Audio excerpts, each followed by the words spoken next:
మానవాళి నుంచి నమ్మకం అనే అంశాన్ని తీసేసామనుకోండి, ఏం జరుగుతుందండి? అరాచకం ప్రభుతుందండి, అన్యాయం రాజ్యం వెళ్తుంది. ఒక విధంగా చెప్పాలి అంటే మారణహోమం జరుగుతుందండి. ఇప్పుడు నేను నా దైనందిక జీవితంలో మిమ్మల్ని నమ్మకపోతే ఎలాగండి? నాకు రోజులు గడుస్తాయా? నాకు భవిష్యత్తు ఉంటుందా? అలాగే మీరు నన్ను నమ్మకపోతే ఎలాగ చెప్పండి? ఇబ్బందే కదా. మీరు నన్ను నమ్మబట్టే కదా నేను 638 వీడియోలు చేయగలిగాను. మారుతి కిరణ్ గారు పనికొస్తారు, అప్పుడప్పుడు మనకు తెలియని విషయాలు కూడా చెప్తూ ఉంటారు, కాబట్టి ఆయన వీడియోలు చూద్దాం అన్న ఒక నమ్మకం మీలో ఉంది కాబట్టి మీరు నా వీడియోలు చూస్తున్నారు, అంతే కదండి. ఎక్కడో చదివానండి ఒక కొటేషను, అదేంటంటే అసలు ఈ ప్రపంచం అంతా కూడా నమ్మకం అనే స్తంభం మీదనే నిలబడింది అని. కాబట్టి వీడియోలో నమ్మకం గురించి కాసేపు మాట్లాడుకుందామండి. చివరిలో మడుగు నేను వండర్ఫుల్ ఎగ్జాంపుల్ ఇస్తాను, అది విన్న తర్వాత మీరందరూ తప్పకుండా కార్యోన్ముఖులు అవుతారు, సందేహం లేదండి. కాబట్టి ఆ ఉదాహరణ వరకు మీరు వేచి ఉండండి.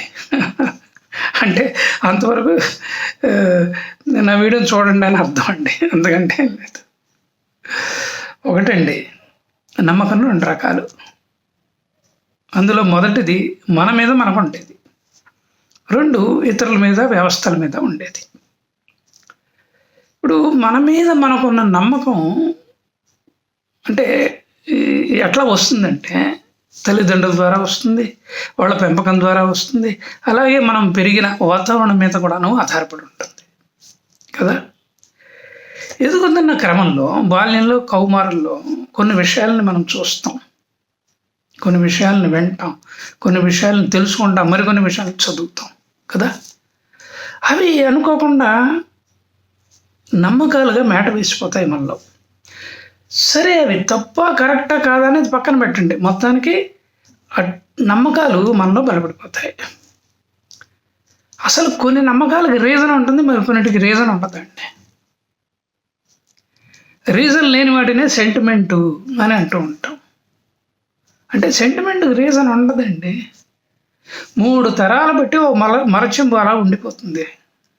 3 తరాల నుంచి అటక మీద నుంచి కిందకి దింపిన వాళ్ళు ఉండరు. మరి ఎందుకు అలాగుంది? దాన్ని కనీసం తోమను కూడా తోవరు. ఎందుకు అలాగుంది? అదంతేనండి, అదంతే అంటారు తప్ప బలమైన రీజన్ ఇవ్వరండి. ఎందుకంటే వాళ్ళు దాన్ని ఉపయోగించుకోవట్లేదు కాబట్టి. సో ఇటువంటి సెంటిమెంట్ల నుంచి కూడాను బయటపడటం చాలా కష్టం అండి. అంటే ఈ సెంటిమెంట్ అనేది నమ్మకానికి ఒక విధంగా చెప్పాలి అంటే కజిన్ అండి. సరే, ఇందాక చెప్పినట్టుగా రెండోది ఏంటంటే ఇతరుల మీద వ్యవస్థల మీద ఉన్న నమ్మకం అన్నమాట. ఇప్పుడు మానవుడు సంఘజీవి కాబట్టి ఇతరుల మీద వ్యవస్థల మీదను ఆధారపడక తప్పదు, లేకపోతే ఆయనకి జీవన భృతి ఉండదు కదా. ఒక విధంగా చెప్పాలి అంటే సంస్థ అన్న వ్యవస్థ అన్నా కూడాను మళ్ళీ మనుషులే. మనం ఈ విషయాన్ని ఎట్టి పరిస్థితిలో కూడాను విస్మరించరాదు. ఒక్కొక్కసారి కొన్ని మంచి విషయాలని నమ్మకంతో లేదా నమ్మకంతో కూడిన భయంతో మనం తొక్కేస్తుంటామండి. అంటే పట్టించుకోం. నిజంగా అవి మనకు చాలా గొప్పగా ఉపయోగపడుతూ ఉంటాయి, కానీ కొంచెం క్యాలెస్గా ఉంటాం అన్నమాట. పదం వాడకూడదా లేదో నాకు తెలియదు, కానీ ఒక విధంగా అది మూర్ఖత్వం అండి. కానీ ఎప్పుడో ఒకసారి ఆ మూర్ఖత్వం, ఆ నమ్మకం పటాపంచలు అయిపోతుంది. ముఖ్యంగా ఆరోగ్య విషయాలనండి. ఇప్పుడు బీపీలు, షుగర్లు ఉన్నవాళ్ళు విపరీతంగా కొంతమంది ఉపవాసాలు ఉంటూ ఉంటారండి. అంతే, గురువారాలని శుక్రవారాలని ఉంటూ ఉంటారు. అది కూడా కాకుండా తలస్థానాలు కూడా విపరీతంగా చేసేస్తూ ఉంటారు. దీంతో ఏమవుతుందంటే వాళ్ళ ఆరోగ్యం మెల్లమెల్లగా దెబ్బతింటూ ఉంటుంది. పైపెచ్చి ఇందాక నేను చెప్పాను కదా బీపీలు షుగర్లు ఉన్నవాళ్ళు అని చెప్పేసి. అయితే ఈ ఆరోగ్యం విషమించినప్పుడు అప్పుడు ఎప్పుడో విన్నవి చదివినవి వాళ్ళకి గుర్తుకొస్తూ ఉంటాయి అన్నమాట. అప్పటిదాకా వాళ్ళు దాన్ని పట్టించుకోరు. ఎందుకంటేనండి, ఒక అనుభవించిన వ్యక్తి కానీ, లేకపోతే ఆ విషయం మీద పరిజ్ఞానం బాగా ఉన్న వ్యక్తి కానీ మనకి ఆ టైంలో వివరంగా ఏది మనకి చెప్పలేదు. అందువలన మనం పట్టించుకోలేదు. ఒకవేళ చెప్పినా కూడాను అంత ఆ వ్యక్తి మీద నమ్మకం లేదు కాబట్టి మనం పట్టించుకోలేదు. అంటే ఇలా చెబితే అర్థం కాదండి. కాబట్టి నేను ఏం చేస్తానంటే ఒక మంచి ఉదాహరణ ఇస్తాను. ఇందాక చెప్పాను కదా, ఉదాహరణ ఇస్తున్నానని అదే చెప్తాను. నాకు తెలిసిన చాలామంది డి విటమిన్ లోపంతో ఇబ్బంది పడుతున్నారండి. నీరసించిపోతున్నారు, డాక్టర్ దగ్గర పరిగెడుతున్నారు, టాబ్లెట్స్ కూడా తింటున్నారు. ముఖ్యంగా ఈ సాఫ్ట్వేర్ యువత అన్నమాట. అయితే ఈ మధ్యన నా విషయంలో ఒక సంఘటన జరిగిందండి. అదేంటంటే, మా ఆవిడకి ఏదో ఇబ్బంది వచ్చింది. టోటల్ బెడ్ రెస్ట్ తీసుకోవాలన్నారు. 2 నెలలు అయింది. ఇబ్బంది ఏం లేదులేండి, ఇంకొక నెల తీసుకుంటే సరిపోతుంది అనమాట. అయితే డాక్టరు ఆమె ఎటు బయటకు వెళ్ళడానికి వీలు లేదు కదా అని డి విటమిన్ ట్యాబ్లెట్లు ఇచ్చాడు. అవి వేసుకుంటూనే ఉంది, బాగానే ఉంది. కానీ నాకేం లేదు కాబట్టి డాక్టర్ నాకేమీ సజెస్ట్ చేయాల. ఆమెకు సేవ చేయటమే నా పని. కానీ ఫ్లాట్ వదిలి ఎట్టి పరిస్థితుల్లో కూడాను నేను కిందకు పోలేదండి. ఆ మాటకు వస్తే నేను ఎండముఖం చూడలేదు. అన్నీ ఇంటికి వచ్చేస్తున్నాయి ఆర్డర్ పెడుతూ ఉంటే.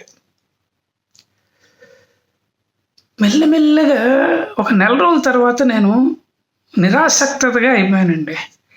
ఫిజికల్గా కూడాను కొంచెం నీరసంగా అనిపించింది. ఎందుకు నీరసంగా ఉందో నాకు అర్థం కావట్లేదు.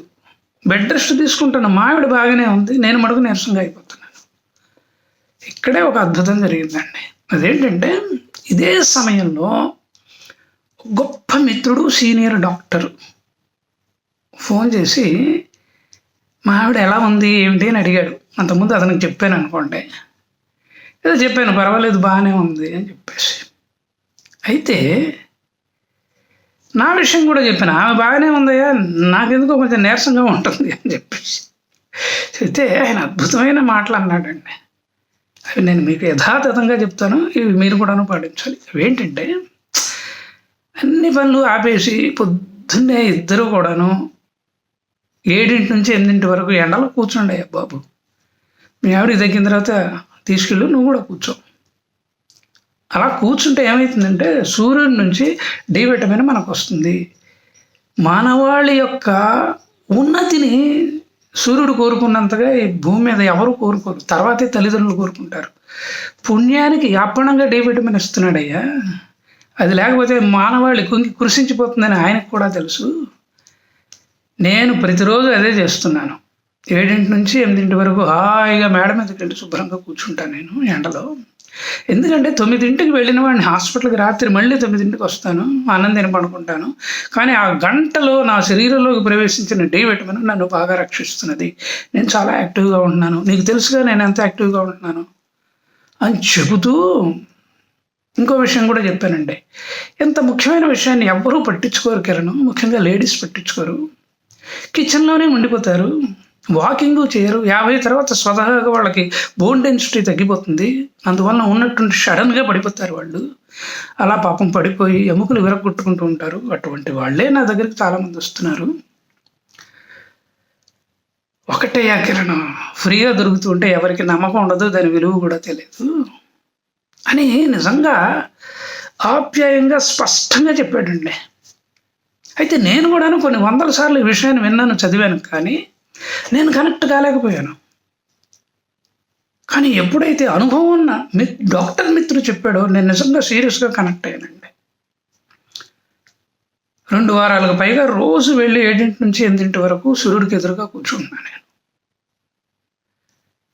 ఇప్పుడు హాయిగా ఉందండి, యాక్టివ్గా కూడా ఉన్నాను, ఏ ఇబ్బంది లేదు.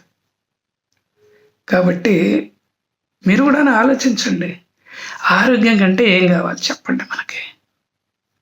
సో మీరందరూ కూడా రేపటి నుంచి ఇవాళ నుంచి ఎండలో కూర్చోండి. జీవితం అద్భుతంగా ఉంటుందండి. చెప్పానుగా, సగం రోగాలు ఉండవట మా మిత్రుడు చెప్పాడు. అదే మీకు చెప్తున్నాను. అనుభవకులు చెప్పినప్పుడు మనం వినాలి కదండి. సో ఇదండి వీడియోల సంగతి. విన్నందుకు కృతజ్ఞతలు. చాలామందికి షేర్ చేయండి, నా ఛానల్కి సబ్స్క్రైబ్ చేయండి, బెల్ ఐకాన్ ఉంటుంది నొక్కండి, లైక్ బటన్ ఉంటుంది నొక్కండి. కామెంట్ బాక్స్లో మటుకు అద్భుతమైన కామెంట్ పెట్టండి. ఇప్పుడు పెట్టకపోయినా పర్వాలేదు, 2 వారాల తర్వాత పెట్టండి. ఎందుకంటే మీరు ఇప్పుడు ఎండలో కూర్చోబోతున్నారు కాబట్టి. అలాగే లేదు కిరణ్ గారు, మీరు ఇంత హాయిగా మాట్లాడుతున్నారు, ప్రేమగా మాట్లాడుతున్నారు, ఆప్యాయంగా మాట్లాడుతున్నారు, మాలో ఏది కదలాలో దాన్ని కదిపించే ప్రయత్నం చేస్తున్నారు మీ మాటల వల్ల, వీడియోల వల్ల. మీతో మాట్లాడాలనుంది అని మీరు అనుకున్నారనుకోండి, హాయిగా మాట్లాడండి. నా పేరు మారుతి కిరణ్, పోరూరి మా ఇంటి పేరండి. నా ఫోన్ నెంబర్ 9491063089. నమస్కారం.